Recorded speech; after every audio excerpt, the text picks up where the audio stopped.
경기도 성남시 어학원에서 시작된 집단 감염이 고양시에 있는 어학원으로 번졌습니다. 관련 확진자가 72명으로 늘었습니다. 지난 일주일 동안 다중이용시설 가운데 학교와 교습소 관련 확진자가 가장 많았을 정도로 학교와 학원가에 감염이 확산하는 모습입니다. 현장에 나가 있는 취재기자 연결해서 자세히 알아보겠습니다. 황보혜경 기자. 네, 경기도 고양시 백석동에 있는 어학원 앞에 나와 있습니다. 네, 그곳 학원에서 집단 감염이 발생했다고요? 네, 그렇습니다. 지금 이 어학원은 폐쇄된 상태인데요. 이곳에서는 지금까지 확진자가 19명이 됐습니다. 지난 23일 외국인 강사 2명이 처음 확진된 뒤 수강생 17명에게로 감염이 번졌는데요. 이 수강생들은 모두 유치원생과 초등학생들입니다. 확진자가 일산 지역 6개 초등학교에 걸쳐 있고 서울 사립학교에 다니는 학생도 포함돼 있어서 추가 확산 우려가 나옵니다. 보건당국은 이 어학원 강사와 수강생 등 97명에 대한 전수검사를 진행했습니다. 고양시청은 많은 학생이 한 교실에 있는 환경에서 수업하며 침방울이 튈 수 있는 데다 밀폐된 환경에서 에어컨을 틀며 환기가 이뤄지지 않아 감염이 확산했을 가능성이 있다고 밝혔습니다. 이곳 강사들은 경기도 성남시의 한 영어학원 관련 확진자와 접촉했다가 양성 판정을 받았는데요.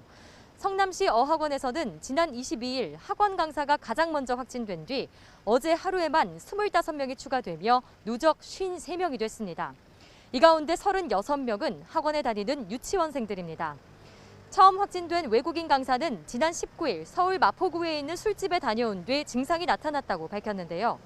방역당국은 학생들이 한 교실에서 함께 도시락을 먹었다며 책상 사이에 가림막은 있었지만 마스크를 벗은 상태에서 식사하며 전파가 이뤄졌을 것으로 보인다고 밝혔습니다. 이로써 성남과 고양 두 어학원 관련 확진자는 현재까지 모두 72명에 달합니다. 이 밖에 다른 학교와 학원에서도 집단 감염이 이어지고 있죠.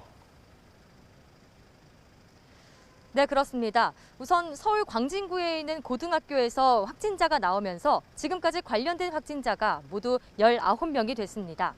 현재 20일 학생이 처음 확진된 뒤 접촉자를 조사하는 과정에서 어제 학생 5명이 추가로 양성 판정을 받았는데요.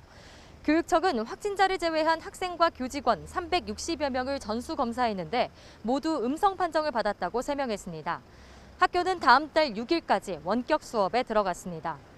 이 학교 학생들이 방문했던 것으로 알려진 서초구 음악연습실에서도 확진자 6명이 나왔고 가족과 지인에게도 번지며 누적 19명이 됐습니다. 이처럼 다중이용시설을 고리로 한 집단 감염은 계속 이어지고 있는데요. 방역당국은 지난 13일부터 19일까지 일주일간 다중이용시설 관련 집단 감염이 전체의 11%를 차지해 확진자가 362명에 달한다고 밝혔습니다.